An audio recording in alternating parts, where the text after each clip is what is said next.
बिस्मिल्लाहिर्रहमानिर्रहीम। अस्सलाम वालेकुम। Welcome back to my channel fashion tips. Viewers, fashion tips में मैं आज आपके लिए बहुत ही ज़बरदस्त एक रेमेडी लेके आई हूँ। आज मैं आपके लिए जो रेमेडी बनाने जा रही हूँ वो आपकी स्किन के ऊपर डार्क स्पॉट और पिगमेंटेशन का खात्मा करके आपकी स्किन को फेयर और यंगर लुक देगी। बहुत ही ज़बरदस्त ये रेमेडी है, आप इसको घर में ज़रूर ट्राई कीजिएगा। तो चलते हैं वीडियो की तरफ और मैं आपको बताती हूँ कि आपने इस टिप को किस तरीके से बनाना है और फिर इसको किस तरीके से यूज करना है। सबसे पहले मुझे हशहाश चाहिए।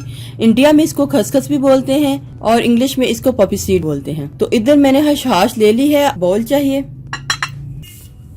2 टीस्पून हशहाश को मैंने एक बाउल में डालना है और इधर आपने दूध लेना है और गर्म दूध लेना है। आपने इसको हल्का गर्म नहीं करना, थोड़ा सा ज्यादा ही गर्म करना है और इसके बीच में इतना दूध ऐड करना है कि जिसमें ये सारा जो हशहाश है ये भीग जाए।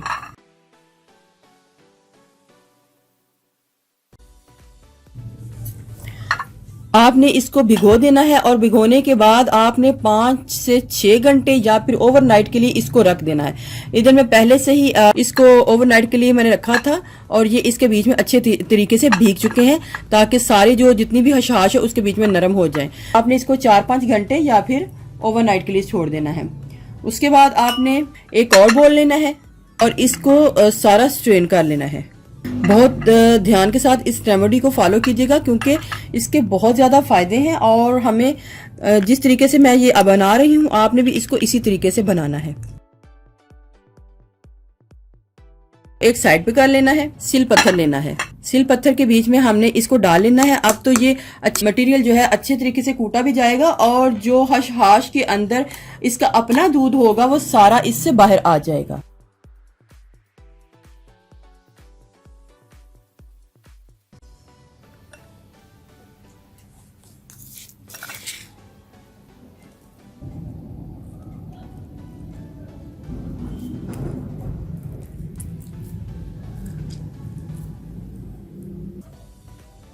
ये देखें, ये हमारा हशहाश का जो दूध है वो निकल आया है। ये हमारा हशहाश का दूध है। तो हमने इसके बीच में जो जिसके बीच में भिगोया होगा हमने वो वाला दूध सारा इसके बीच में डाल लेना है।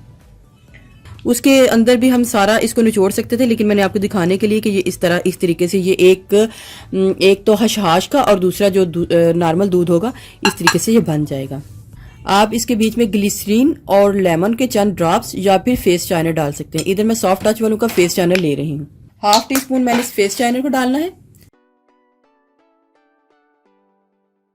400 mg का विटामिन ई का कैप्सूल डालूंगी।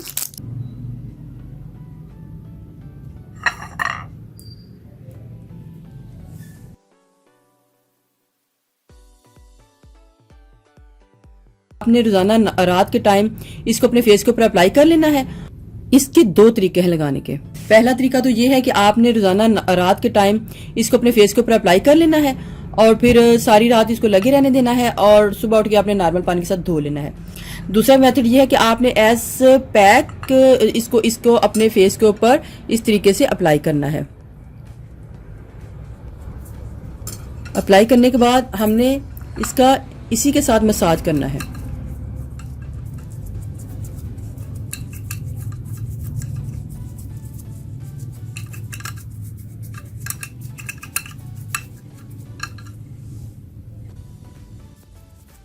वीक में 3 से 4 टाइम इसको यूज कर सकते हैं। इस तरीके से आपने इसको अप्लाई करना है और फिर आपने इसको ड्राई होने के लिए छोड़ देना है। ये ड्राई हो चुका है तो अब मैं इसके ऊपर एक और कोट करूंगी। ड्राई होने के बाद आपने वेट करना है। वेट करने के बाद आपने इसका एक और कोट कर लेना है। अब मैं दोबारा इसको ड्राई होने के लिए छोड़ूंगी। 2 कोट करने के बाद आपने इसको ड्राई कर लेना है और ड्राई करने के बाद आपने इसको 20 मिनट तक इसी तरह रखना है। एकदम से अपने हाथों को वॉश नहीं करना, फेस को वॉश नहीं करना। तो इस तरीके से रखने के बाद 20 मिनट बाद आपने अपने हाथों को नॉर्मल पानी के साथ धो लेना है। तो इससे आपकी स्किन बड़ी ही खूबसूरत होगी, क्रिस्टल क्लियर हो जाएगी, साफ हो जाएगी और आपकी स्किन शाइन करेगी। तो मैं आपको धो के दिखाती हूँ कि कितना ही ज़बरदस्त हमारी रिजल्ट जो है आया है। व्यूअर्स, अगर आपको मेरी ये वीडियो अच्छी लगी तो मेरे चैनल को सब्सक्राइब कीजिएगा और जिन्होंने ऑलरेडी सब्सक्राइब किया उनका बहुत बहुत शुक्रिया। मिलते हैं एक न्यू वीडियो के साथ। अल्लाह हाफिज़।